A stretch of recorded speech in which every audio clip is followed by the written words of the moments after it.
Hey everyone, and welcome to the Sunny Go One Piece podcast. On this episode, we're going to be diving into episodes 446 through 447, which will cover manga chapters 541 through 544. And these episodes are absolutely nuts. And yeah, I can't wait to talk about them. Although this episode will be a little bit shorter because content-wise, it's mostly just action scenes. So there's not really too much to dive deeply into. But with that being said, let's get into it. So, Luffy and his gang of misfits begin fighting their way up to the top of Impel Down to escape towards Marineford to save Ace. In tandem, Buggy and his band of misfits are also trying to escape from level 2. With chaos on two fronts, it's up to Magellan and his staff to keep the peace, but a soon-to-be-revealed wild card is about to enter the picture, causing even more chaos.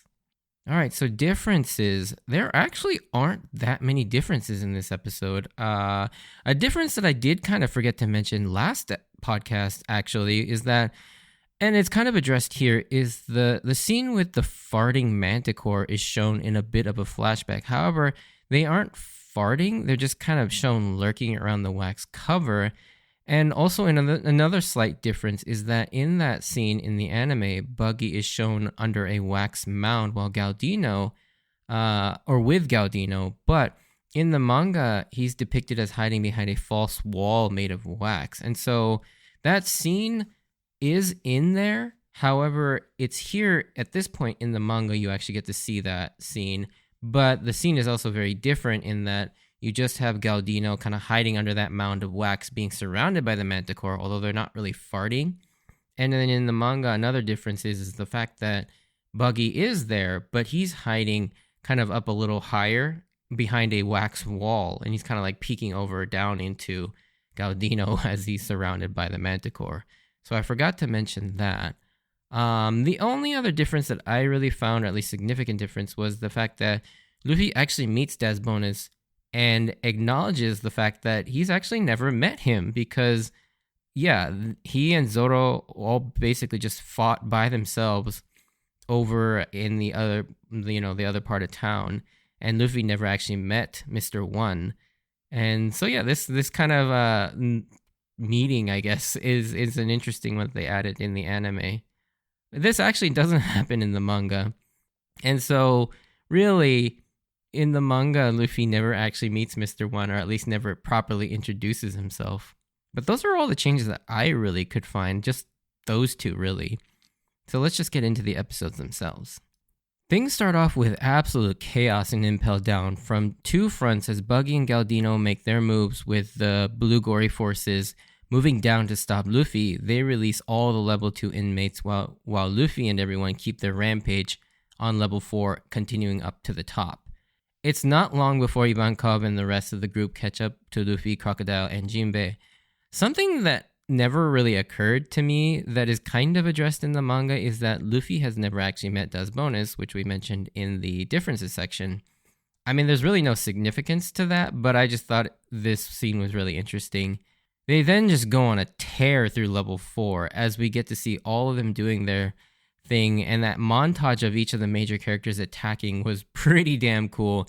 But Ivankov, as is usually the case, takes the cake as they can use their hormones to enlarge their head and just mow through armies of guards while blasting them with death winks. And this has got to be one of the most ridiculous attacks in One Piece. And that's saying something. Like, how strong are these eyelids on Ivankov? How does one even train their eyelids to do something like that? It is so funny. And just the imagery of Ivankov's giant head just kind of like mowing through people like a big-ass bulldozer is it's so ridiculous, but it's so funny at the same time. And that's not even the craziest thing to happen in this episode, as we get the shocking reveal and the sudden appearance of Blackbeard and his crew at the entrance of Impel Down. This reveal was pretty mind-blowing, and yeah, it sent, I remember, everyone's collective hype meter through the roof, at least mine, and some of the perception that I got from the internet at the time. It's not clear why he's there yet, but it definitely isn't good. But the obvious thing on everyone's mind is what is going to happen when he and Luffy meet up once again. Mind you, Luffy has no knowledge of who Blackbeard really is apart from their brief and contentious meeting on Jaya. So Luffy has no idea that Blackbeard is a Shichibukai, and more importantly, he has no idea that Blackbeard was the reason Ace is in this situation in the first place. Although I guess I should say he knows Blackbeard is the reason that Ace is in there. He just doesn't know that Teach is Blackbeard. And I remember being really excited to see what Luffy would do when he found out. But also, you knew that currently Luffy doesn't stand a chance against Blackbeard. Especially if Ace couldn't beat him, he doesn't stand a chance. And immediately Blackbeard is already showing his true strength and terrifying nature of his yummy yummy powers. And to add to the chaos even more, Magellan decides to introduce another wild card into the mix by releasing Shiryu to deal with Blackbeard, but that decision almost immediately backfires on him as Shiryu just cuts down all the guards.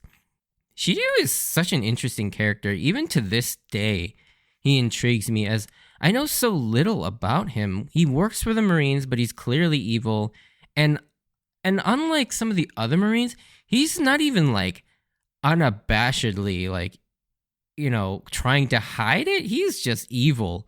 And, unlike a decent number of the villains in One Piece, I feel like Shiryu is one of those very few that are just pure evil and chaos. Like, even some of the other Marines, like the Vice Admirals, or even like Kizaru, or I guess to a certain extent, like even some of the other ones, you get the sense that they're more neutral, yet kind of on the side of corruption. They're not like pure evil. They're just kind of like following an established structure.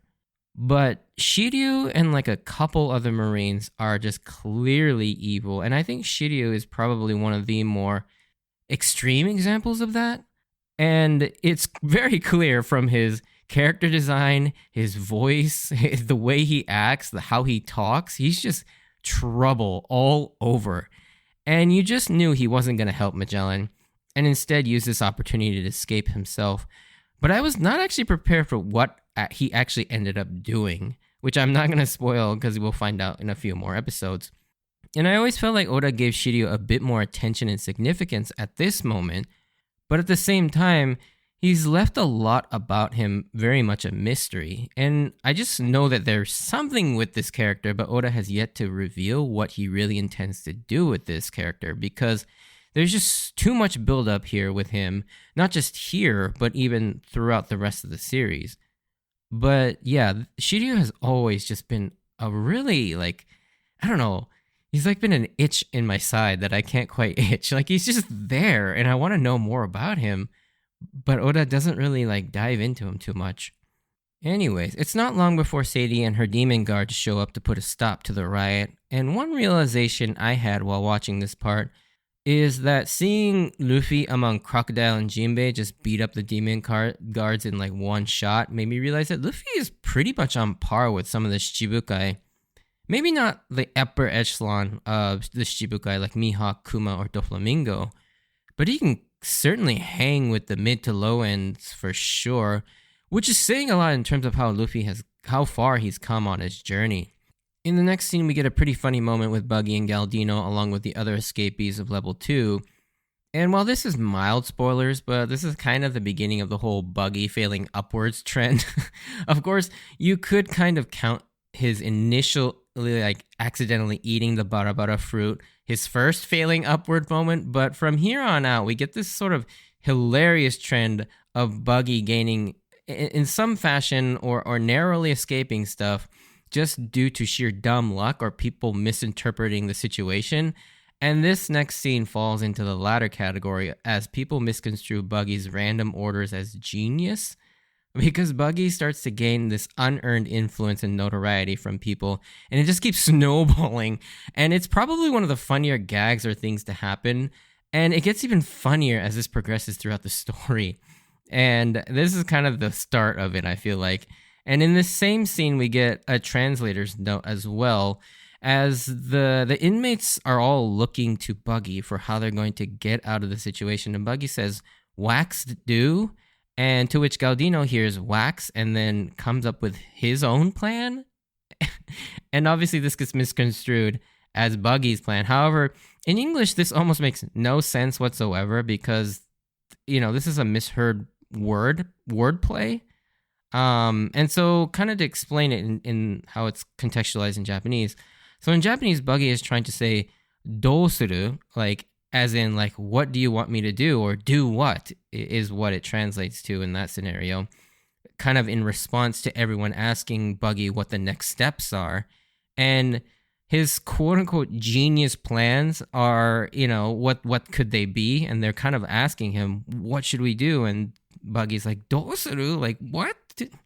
But because he's so flustered, it comes out kind of slurred, and he inadvertently says "ro-suru" with an R, and he mispronounces "do" as "ro," and "ro" is wax in Japanese. So Galdino hears "ro-suru," and then he hears the "ro" part, and he puts the dots together for him. And I think if they wanted to make it a little more sense, what they could have translated it to is like "do wax." Like, I guess that really doesn't make much sense either. But that way they could have at least be misinterpreted and mispronounced "what" as "wax," which isn't perfect either, but at least it makes a little bit more sense in my opinion. But that's just me. But more importantly, this recalls that earlier tease of how they might be able to make, viable strategy against Magellan and how they can combine attacks with Galdino's Dorodoro wax powers to create a sort of armor that he made for Luffy's attack when he did the Tonkachi rifle or the hammer rifle. And yeah, it kind of pays off that sort of setup from earlier. Meanwhile, we finally get to see more of Blackbeard and his crew in action, and God, I love hearing Blackbeard's laugh. It's so iconic at this point, but before they get any further, they run into Shiryu, and there's so much going on at once. I don't know how Oda ever manages to keep track of so many characters and so many story threads going on at once, and this isn't really even the first time he does it, or the last time, and so, it can be a lot, but for how much there is going on, it never really feels overwhelming to the reader or viewer. At least it doesn't to me. And yeah, this is a matchup that is really interesting because we don't quite know how strong Shiryu is, but everyone keeps talking like he's super strong, like comparing him on equal footing to Magellan, and even being able to stand up to Shichibukai. But the fact of the matter is, this guy seems so shady, he might not even actually help at all. And I was, like I said, insanely suspicious of Shiryu. And unfortunately, we have to wait even longer for this situation to resolve. But we also get Ivankov going one-on-one with Sadie. And I only bring this fight up because we get to see the female Ivankov as she or they inject themselves with the hormone to transition. And more importantly, I laughed way too hard at the joke where he or she mourns one of the falling camp comrades, but the dude gets up and says, "I'm not dead yet." And it's just stupid jokes like this, but for some reason it's played so straight I can't help but laugh. Also, I guess I should take this opportunity to kind of correct a mistake. I think so in the last couple episodes I referred to like characters that have transitioned from male to female or female to male as transgender, but that's actually incorrect. So those people who actually go through physical changes are transsexual, and those who identify as not their biological sex are transgender. And so yeah, Ivankov right now, as well as Inazuma and that weird prisoner from the earlier portion of Ivankov's introduction, those three all go through transitions so they're transsexuals, not transgender. So I just wanted to correct that mistake from past couple episodes. So moving on, the majority of episode 446 is taken up by the fight between Hannibal and Luffy, and if you could even call it that, as Hannibal kind of gets his ass handed to him in a beatdown, although admirably he keeps getting up and fighting, which is actually a really cool sort of development with Hannibal's character. However, as inconsistent as power scaling is in One Piece, and I'm not saying that I care about that stuff for the most part, but it is rather impressive how Hannibal can withstand multiple gear second moves, including Jet Gatling, which is the move that finished on Lucci. So he's either really durable or that move, either Luffy is just kind of still weak from his sort of poison ordeal. But yeah, I found that a little, it stuck out to me a little bit. But again, power scaling is never all that consistent in One Piece, so it's best not to dwell on it too much. Although I've personally never liked Hannibal, I don't think it's a surprise to anyone if you've been listening to me for the last few episodes. I found his gag to be annoying and not very likable. But again, you gotta admire his tenacity here, standing up to Luffy over and over, even if he stands no chance. But unfortunately for Hannibal, he won't be able to see this through as we get the moment we've all been anxiously waiting for, the face-to-face meeting of Marshall D. Teach and Monkey D. Luffy. As Teach just comes in and slams Hannibal's face into the ground. I kind of feel sorry for Hannibal at this moment, to be honest. But holy shit, this moment hits so much harder than I remember that it did all the way back in 2010. Especially that shot of Luffy walking up to Blackbeard and they're sort of hunched over staring at each other. With Luffy finally connecting the dots that this is the man and the reason that Ace is in danger and saying, "You're Blackbeard?" And not only that, but he learns here that Ace was caught protecting Luffy from Blackbeard as well. And this new revelation definitely has an effect on Luffy, who's already kind of in a fragile state of mind given all that he's been through over the course of the last week or so in the story. He immediately attacks with a full-on gear second Gomu Gomu no Jet pistol, laying Blackbeard out in another one of Luffy's more satisfying punches. And you know that punch hurt Blackbeard due to his inversibility from the Yami Yami no Mi, where he not only can't avoid damage like other Logia fruits, but he absorbs the pain even more so. And yeah, you think about it for a second though, Luffy has already lost his crew because of his inability and weakness. And now he comes to find out that his brother felt like he needed to step in to save him. And now again, because of his sort of perceived weakness, Ace is now about to be taken from him as well. And I know Luffy for the most part is a very positive and forward-facing guy that doesn't let much get to him. But deep down, you know that thought has kind of creeped into his mind at some point. Now, since this episode is a bit on the shorter side, because that's where the episode ends, so we don't actually get to dive deep into this fight. But one thing I'd like to take some time to mention that many people always bring up during this arc is, where is Arlong? Because that is one of those villains that was captured early on, and we never actually see Arlong again for a little while. And this is actually a thought that even I had in the past as well when we got to Impel Down. We saw all these villains return, and I thought, whoa, where's Arlong? And Oda has never actually revealed what happened, at least to my knowledge. And beyond Hachi mentioning that Arlong, Kurobi, and Chu were arrested by the Marines on that day Luffy and the Straw Hats defeated them in Arlong Park. And Oda has also never mentioned where he is in a cover story or even mentioned it in an SBS. But yeah, that being said, my thought is it seems reasonable that Arlong, since he was arrested and thrown in prison while in the East Blue, I think he was basically just kept there in the East Blue. He was arrested and captured there, and based on his power level and his threat level, I mean, he was only, 20 million at the time? And so the Marines probably felt it wasn't worth it to transport him all the way to the middle of the Grand Line to Impel Down because he wasn't that big of a threat. Now, whether you agree with that or not, that's up to you. There's also a theory online that's a lot more horrific that people have brought up that I also could see as a possibility was that he's been taken as a slave by the Celestial Dragons, which, that's good comeuppance, but at the same time, I don't know. I don't even think Arlong deserves that kind of a fate, to be honest, because, man, the Celestial Dragons are just horrific to their slaves. But yeah, I thought I'd kind of address that since we had a little bit of time. But in closing, yeah, there wasn't much to really sink into with these episodes, as it was for the most part filled with mostly just action beats, but it sure gave us some insane moments with the joining of forces with Ivankov, Crocodile, Jinbei, as well as the anxiously awaited second meeting of Luffy and Blackbeard. It's just too bad we'll have to wait till the next podcast to really dive into this meeting. But anyways, if you did enjoy this, send me a like or comment, and if you want to join me on this journey of rewatching One Piece, please consider subscribing. Check out my Twitter and Instagram account at SunnyGoPodcast for updates of when I post new episodes. And as always, I wanted to thank you for taking the time to listen to my podcast.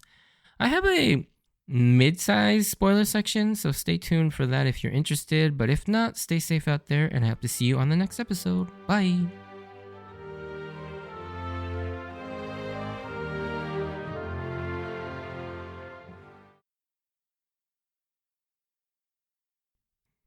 Alrighty, so spoiler section. Again, like all spoiler sections, these are mostly unscripted and just me rambling. But yeah, looking back on these episodes, it's really crazy and fun to see Blackbeard's plan kind of unfold after seeing what he was aiming for now that he's, in the position he's in at the current moment, which is chapter 1095 as of the recording of this. And yeah, it's also in stark contrast to how Luffy is doing things, when at the same time, he's basically like a dark mirror of Luffy.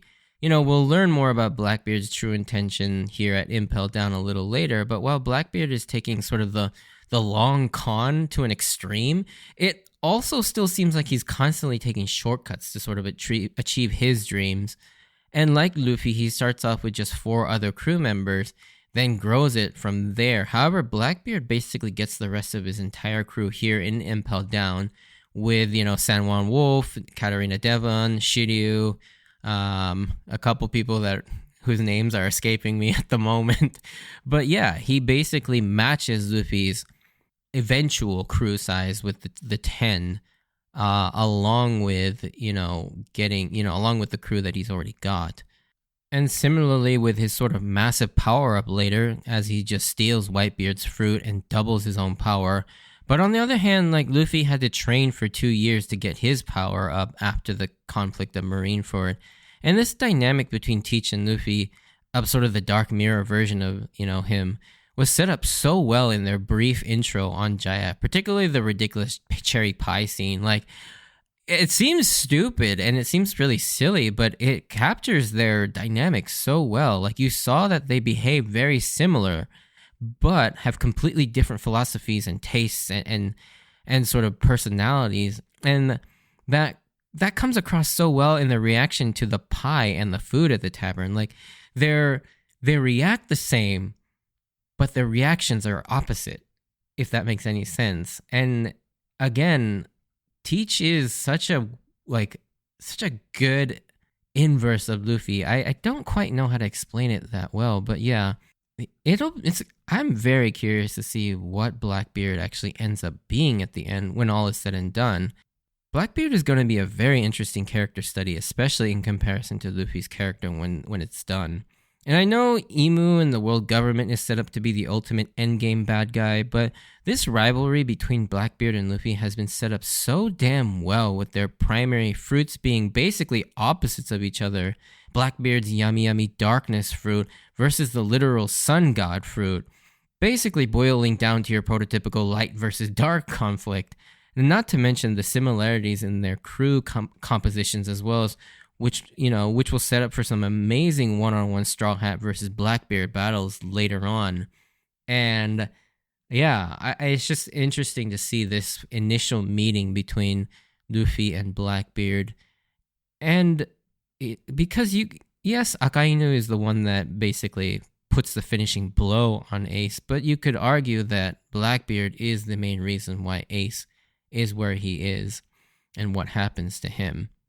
Anyways, again, that was mostly just me rambling about how much I like Blackbeard and sort of his place in the story. So there's really not much analysis or anything to what I just said. But if you found that interesting, thank you for listening. And yeah, I'll see you on the next episode.